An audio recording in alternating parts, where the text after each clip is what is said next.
Uh,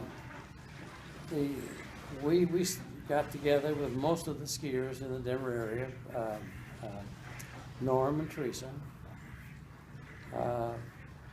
Not at first, but eventually Rothenberg and his wife, whichever one it was at that time, and Earl Rubright.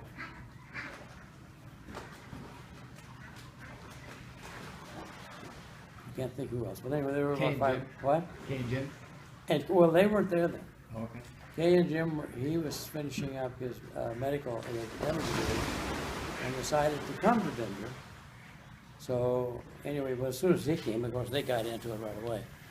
And then one summer, or more than one summer, a couple of summers, Renee and Bumpy lived out there. Well, Uncle Bill and CG and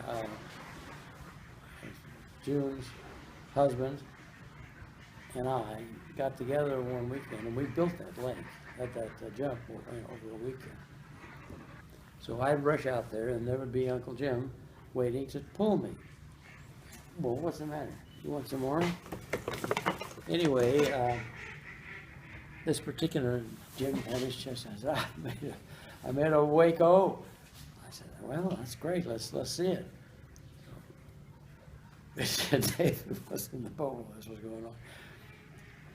He missed about 10 in a row. And so finally I said, all right, I'll bet you $1. You don't make the next one. Well, we were in the millions before we got through it. They would stand there like that, we're rich, we're rich. We had a lot of fun out there. Renee was skiing, and Bumpy was skiing a little bit at that time too. He was on 2 skis. We were on Belrog skis at those times. That's a wooden ski built in Seattle. And Trudy, of course, became really very good, and Steve was good too. Steve was a good skier. So, and of course, Teresa got better, and Norm was always a top skier. So they were involved pretty much from the, well, they were from the beginning. Skiing. I chose, if you were Denverite, you're skiing in Sloan's Lake, which is pretty much a receiver. But then in the meantime, Gretchen and I, of course, were on Boulder Reservoir. We built a jump there, Patrick,